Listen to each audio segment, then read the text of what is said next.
Good evening everyone, welcome back to our channel. तो last video में मैंने आपके साथ आइसोमर शिफ्ट या फिर केमिकल शिफ्ट क्या होती है इसको डिटेल में डिस्कस किया था। और मैंने आपको लास्ट में बताया था ये फॉर्मूला आइसोमर शिफ्ट की वैल्यू को पता करने का कि आइसोमर शिफ्ट कौन से एलिमेंट की ज़्यादा होगी, कौन से की कम होगी। तो उसके लिए हमने ये फॉर्मूला वहाँ पे डराइव किया था।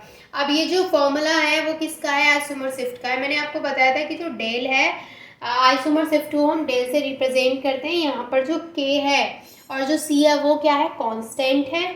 और जो साई एस स्क्वायर है वो इलेक्ट्रॉन डेंसिटी है। यहाँ पर जो डेल्टा आर है वो मैंने आपको बताया था कि वो डिफरेंस है किसके बीच का डिफरेंस है वो।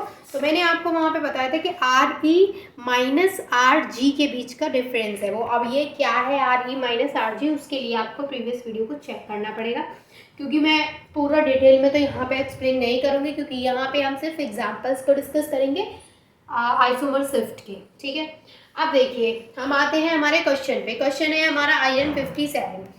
अब मैं आपको एक चीज़ बताती हूँ कि मॉसबोर स्पेक्ट्रोस्कोपी में हम सिर्फ दो ही एलिमेंट की बात करेंगे, एक तो आयरन की और दूसरा टिन की। तो यहाँ पर जो आयरन है उसके लिए जो डेल्टा आर की वैल्यू होगी वो ऑलवेज नेगेटिव होगी। ये चीज़ आपको नोट करनी है कि आयरन के लिए एफई की जो आयरन के लिए जो डेल्टा आर की वैल्यू है वो हमेशा नेगेटिव होगी। वहीं हम दूसरा एग्जांपल जब टिन की बात करेंगे तो उसके लिए जो डेल्टा आर की वैल्यू होगी वो हमेशा पॉजिटिव होगी। तो ये जो पॉइंट्स हैं वो नोट करने वाले हैं। और क्योंकि मैं सिर्फ दो ही एलिमेंट्स की बात कर रहे हैं हम, तो इतना इसमें कोई कॉम्प्लिकेटेड चीज़ भी नहीं है कि इसको आप याद ना रख पाएँ। आयरन के लिए ऑलवेज नेगेटिव होगी और टिन के लिए ऑलवेज पॉजिटिव होगी। जब हम टिन की बात करेंगे तब हम टिन के लिए अलग से पूरा देखेंगे क्वेश्चन सॉल्व करके। अभी हम सिर्फ आयरन की बात कर रहे हैं। अब देखिए मैंने बोला कि यहाँ पे डेल्टा आर की जो वैल्यू है वो माइनस होगी। तो ये जब वैल्यू माइनस होगी तो ये पूरी वैल्यू क्या हो जाएगी? ये पूरी वैल्यू यहाँ पे माइनस हो जाएगी। जब ये पूरी वैल्यू यहाँ पे माइनस हो जाएगी तो क्या होगा? तो हम सिर्फ ये देख रहे हैं एफ ई के केस में, तो हम कह सकते हैं कि जो पूरी वैल्यू वो भी क्या आएगी? माइनस आएगी। अब देखिए एफ ई के केस में क्या होता है कि मैं अगर यहाँ पे एफ ई की अलग अलग ऑक्सीडेशन स्टेट लिख दूँ, जैसे हमने ये लिया है एफ ई और ये लिया है एफ ई प्लस, ये एफ ई 2 प्लस स्टेट में, ये एफ ई 3 प्लस स्टेट में, ये एफ ई 4 प्लस स्टेट में। अब हमने यहाँ पे अलग अलग स्टेट में एफ ई को लिया है। अब यहाँ पर हम क्या देखेंगे कि अगर हम इनका इलेक्ट्रॉनिक कॉन्फ़िगरेशन करें तो आपको पता है ना कि इस पर प्लस चार्ज है, इसका मतलब इसमें से एक इलेक्ट्रॉन निकल गया है। इस पर +2 चार्ज है मतलब इसमें से 2 इलेक्ट्रॉन निकल गए हैं। इस पर +3 चार्ज है मतलब इसमें से 3 इलेक्ट्रॉन निकल गए हैं, क्योंकि प्लस चार्ज कब आता है? जब उसके पास से इलेक्ट्रॉन्स चले जाते हैं। तो अगर हम इसका इलेक्ट्रॉनिक कॉन्फ़िगरेशन करेंगे तो हो जाएगा 3d6 4s2, इसका 3d6 4s1, इसका 3d5 नहीं 3d6 4s0, इस वाले का 3d5 4s0 और इसका 3d4 4s0। ठीक है, समझ में आ गया ना किस तरीके से इलेक्ट्रॉन्स यहाँ पे कम हो रहे हैं। अब मैंने इतना लिखवाया है और आई थिंक कि आपको अभी तक कुछ भी समझ में भी नहीं आया होगा, लेकिन दो चीज़ें तो क्लियर हो गई होंगी कि फॉर्मूला ये है और एफ ई के लिए जो डेल्टा आर की वैल्यू है वो नेगेटिव होगी, और जब ये वैल्यू नेगेटिव होगी तो ये पूरी वैल्यू क्या हो जाएगी? नेगेटिव हो जाएगी। अब यहाँ पर मैंने ये एफ ई को अलग अलग ऑक्सीडेशन स्टेट में यहाँ पे लिख दिया है और सबका इलेक्ट्रॉनिक कॉन्फ़िगरेशन यहाँ पे मैंने करके बता दिया। अब देखिए in case of F E क्या होता है। एफ ई के केस में एक इम्पॉर्टेंट चीज़ जो कि आपको नोट करनी है वो ये है कि जितना ज़्यादा एस कैरेक्टर होगा, मतलब जैसे अगर मैं बोलूँ कि एफ ई के केस में हमें केमिकल शिफ्ट की वैल्यू ज़्यादा कब मिलेगी, तो केमिकल शिफ्ट की वैल्यू कब ज़्यादा मिलेगी? जब हमारा एस कैरेक्टर कम होगा। जैसे अगर मैं बोलूँ कि अगर जो हमने इलेक्ट्रॉनिक कॉन्फ़िगरेशन किया है इसमें जितना कम एस कैरेक्टर होगा उतनी ही ज़्यादा हमारी केमिकल शिफ्ट की वैल्यू होगी। वहीं अगर मैं बात करूँ पीडीएफ की, पीडीएफ कैरेक्टर जितना ज़्यादा होगा उतनी ही ज़्यादा हमारी केमिकल शिफ्ट की वैल्यू होगी in case of F E. ये सिर्फ हम एफ ई के केस की बात कर रहे हैं। तो यहाँ पे हम बोल सकते हैं कि जो पीडीएफ कैरेक्टर है वो डायरेक्टली प्रोपोर्शनल है डेल के। समझ में आया कुछ? मैंने क्या बोला कि जितना ज़्यादा हम इनमें चेक करके देखेंगे कि किस में एस कैरेक्टर ज़्यादा है, किस में पीडीएफ कैरेक्टर ज़्यादा है, और उसके बेस पर हम क्वेश्चन को सॉल्व करना सीखेंगे। बट उससे पहले मैंने आपको क्या बताया कि जितना ज़्यादा एस कैरेक्टर होगा इनमें एफई में, जैसे मान के चलो एस कैरेक्टर सबसे ज़्यादा किस में दिख रहा है आपको, एफई में दिख रहा है ना, क्योंकि यहाँ पे एस के पास 2 इलेक्ट्रॉन्स है। एस कैरेक्टर का मतलब है कि वो एस के पास कितने इलेक्ट्रॉन्स हैं, तो यहाँ पर सबसे ज़्यादा इलेक्ट्रॉन है, तो इसकी जो केमिकल शिफ्ट की वैल्यू होगी वो सबसे कम होगी, ठीक है। और सबसे ज़्यादा किसकी होगी, तो सबसे ज़्यादा उसकी होगी जिसके पास पीडीएफ कैरेक्टर ज़्यादा होगा, यानी जिसके पी डी या फिर एफ ऑर्बिट में ज़्यादा इलेक्ट्रॉन्स होंगे, उसके लिए जो वैल्यू है वो सबसे ज़्यादा होगी किसकी, केमिकल शिफ्ट की या फिर आइसोमर शिफ्ट की। अब अगर आप यहाँ पर देखें तो आइसोमर शिफ्ट की वैल्यू यानी कि सबसे ज़्यादा किसके लिए होगी, तो यहाँ पे अगर आप देखें तो Fe2+ में 3d6 है, यानी D में सबसे ज़्यादा इलेक्ट्रॉन है।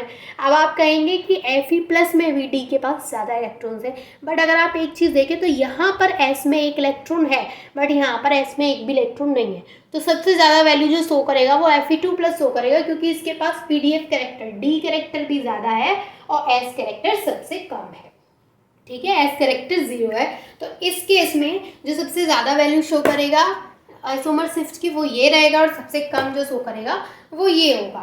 समझ में आया आपको, देखिए ये दोनों चीज़ें ही आपके पूरे क्वेश्चंस को सॉल्व करवा देंगी। आपको सिर्फ इलेक्ट्रॉनिक कॉन्फ़िगरेशन करने के बाद ये चेक करना है कि एस कैरेक्टर कितना है और पीडीएफ कैरेक्टर कितना है, और उसी के बेसिस पर आपको अगर ये पता है कि एफई के केस में एस कैरेक्टर ज़्यादा तो केमिकल शिफ्ट की वैल्यू कम, पीडीएफ कैरेक्टर ज़्यादा तो केमिकल शिफ्ट की वैल्यू ज़्यादा, ये चीज़ें पता है तो ये सारे क्वेश्चन सॉल्व करना बहुत ही इजी है।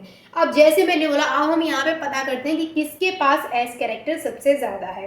देखिए एस की वैल्यू यहाँ पे कितनी है, ये 2 है, तो एस कैरेक्टर सबसे ज़्यादा एस कैरेक्टर इसके पास है।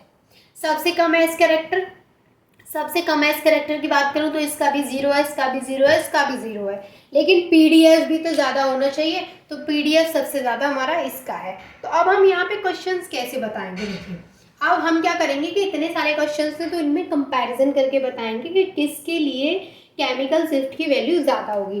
तो हम यहाँ पे निकालते हैं केमिकल शिफ्ट की वैल्यू बताएंगे हम यहाँ पे, तो किसके लिए सबसे ज़्यादा होगी। देखिए अब मैंने बोला कि इसके डी वाले में 6 इलेक्ट्रॉन है, जो कि सबसे ज़्यादा है तो इसके पास भी 6, बट इसके एस वाले में 1 इलेक्ट्रॉन है, इसलिए हम 3d6 4s 0 की बात करेंगे। तो ये जो है इसके लिए जो केमिकल शिफ्ट की वैल्यू होगी वो सबसे ज़्यादा होगी, तो सबसे ज़्यादा वाली जो वैल्यू होगी वो होगी Fe2+ की। अब Fe2+ के बाद किसके पास होगी कम वैल्यू, तो यहाँ पर देखिए 3d5, इसके डी में 5 है। अब आप बोलेंगे इसके डी में तो 6 है, इसके में तो 5 है, तो ज़्यादा इसके पास है, एब्सोल्युटली ज़्यादा डी इसके पास है, बट इसके पास एस भी तो है, और एस कैरेक्टर क्या करता है, केमिकल शिफ्ट की वैल्यू को कम कर देता है।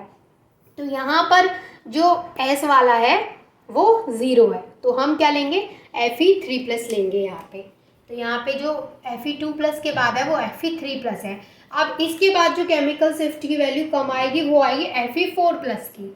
आपको पता है Fe4+ की क्यों आएगी, मुझे बताने की नीड तो है नहीं, क्योंकि इसके डी के पास 4 है और एस के पास 0 है।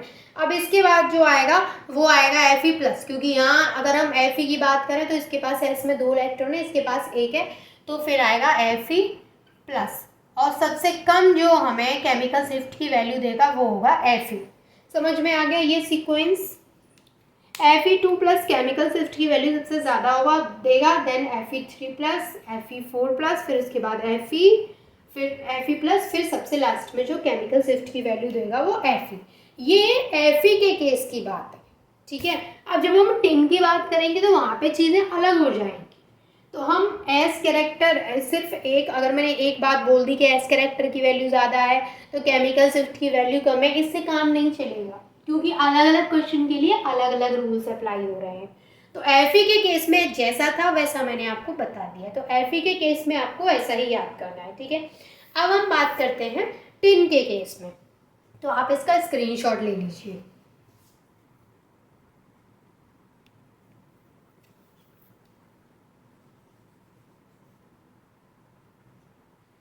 अब हम टिन के केस में बात करते हैं।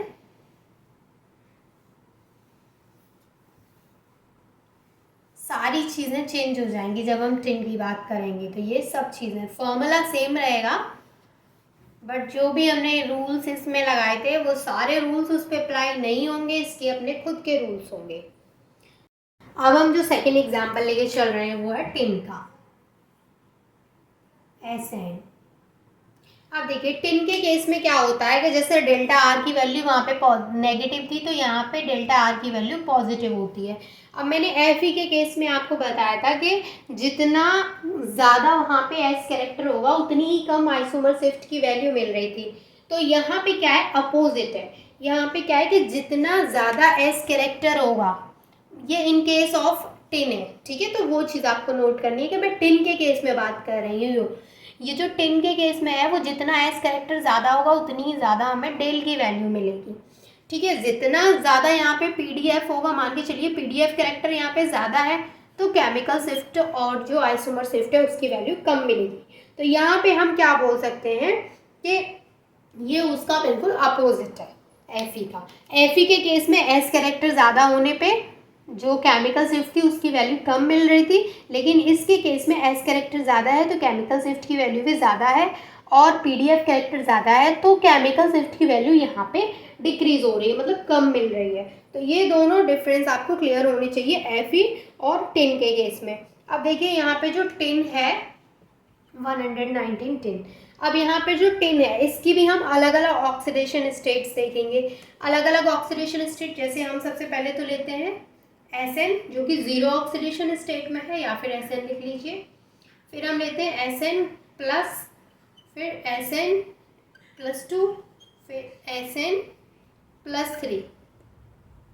ये हमने अलग अलग ऑक्सीडेशन स्टेट में SN को लिख लिया है। अब हम इनका इलेक्ट्रॉनिक कॉन्फ़िगरेशन करेंगे।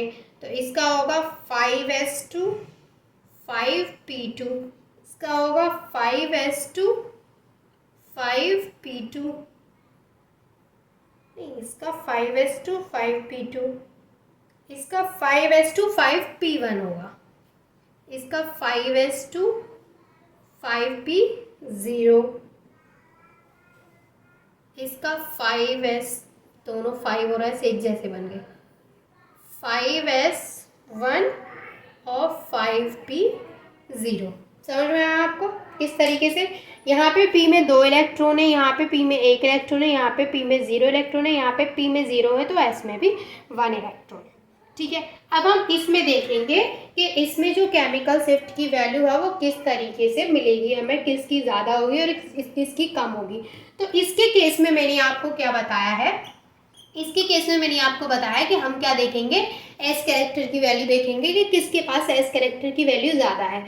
तो सबसे ज़्यादा अगर एस कैरेक्टर की वैल्यू की बात करें तो वो किसके पास है, सबसे ज़्यादा बताइए किसके पास है, सभी के, इसके पास 2 है, इसके पास 2 है, इसके पास 2 है। लेकिन सिर्फ एस कैरेक्टर की वैल्यू देखने के साथ साथ हमें ये देखना है कि पीडीएफ भी उसका कम होना चाहिए, ठीक है। क्योंकि अगर सिर्फ एस कैरेक्टर की वैल्यू देखेंगे तो इसमें भी 2 है, इसमें भी 2 है, इसमें भी 2 है। हमें क्या देखना है, एस कैरेक्टर की वैल्यू के साथ साथ ये भी देखना है कि पीडीएफ कैरेक्टर कम होना चाहिए। तो एस कैरेक्टर की वैल्यू यहाँ पे 2 है, लेकिन पी कैरेक्टर जो है वो 0 है। इसका मतलब SN2+ हमारा फर्स्ट नंबर पे आता है केमिकल शिफ्ट की वैल्यू में, ये सबसे ज़्यादा केमिकल शिफ्ट की वैल्यू देगा। सेकंड नंबर पे क्या है कि यहाँ पर एस कैरेक्टर तो 2 है लेकिन पी का कैरेक्टर 1 है, तो मतलब यहाँ पे 2 है और यहाँ पे 1 है, तो ये वाला जो है वो केमिकल शिफ्ट की वैल्यू ज़्यादा देगा। तो सेकंड नंबर पे आता है SN+। थर्ड नंबर पे क्या आता है कि यहाँ पे एस कैरेक्टर 2 है और पी कैरेक्टर भी 2 है, तो यहाँ पे एस कैरेक्टर इसके कंपैरिजन में ज़्यादा है क्योंकि यहाँ पे एस कैरेक्टर सिर्फ 1 रह गया है, तो यहाँ पे हो जाता है ये थर्ड वाला हमारा SN। एंड फोर्थ नंबर पे जो आएगा वो क्या है, SN+3 ऑक्सीडेशन स्टेट में। तो समझ में आ गई आपको कि किसके लिए केमिकल वैल्यू ज़्यादा होगी, केमिकल शिफ्ट की वैल्यू। और कल जो मैंने आपको केमिकल शिफ्ट बताई थी इस तरीके से, मैंने आपको बोला था कि ऐसे ऐसे ऐसे ऐसे हमारे जो ये 3/2 है, ये 1/2 है, ये 3/2 है, ये 1/2 है। तो मैंने आपको बताया था कि ये ही क्या होती है, केमिकल शिफ्ट होती है, क्योंकि यहाँ पे क्या हो गई है, शिफ्टिंग हो गई है। तो केमिकल शिफ्ट मैंने आपको ये सिर्फ इसलिए बताया था कि क्योंकि मैं इतनी देर से आइसोमर शिफ्ट केमिकल शिफ्ट बोले जा रही हूँ, और अगर आपने प्रीवियस वीडियो नहीं देखा है तो शायद आपको नहीं पता होगा। तो थोड़ा सा मैंने आपको आइडिया दिया है कि आइसोमर शिफ्ट, केमिकल शिफ्ट इस तरीके से शिफ्टिंग होती है। जैसे ये ग्राउंड स्टेट में तो ये एक्साइटेड स्टेट में चले गए, तो वो ये जो शिफ्टिंग है इसको हम क्या बोलते हैं, आइसोमर शिफ्ट बोलते हैं। अब यहाँ पर ये स्प्लिटिंग नहीं हुई है, शिफ्टिंग हुई है, ठीक है। तो ये चीज़ थी। तो आज हमारा आइसोमर शिफ्ट और केमिकल शिफ्ट जो टॉपिक है वो ख़त्म होता है, जिसका मैंने जो एक्सप्लेनेशन, जो थ्योरी पार्ट था वो प्रीवियस वीडियो में कवर कर लिया था, और आज मैंने उसके एग्जांपल्स आपको करा दिए हैं। आई होप कि कोई डाउट नहीं होगा, अगर कोई डाउट है तो वो आप मुझसे पूछ सकते हैं। And thank you so much for watching this video.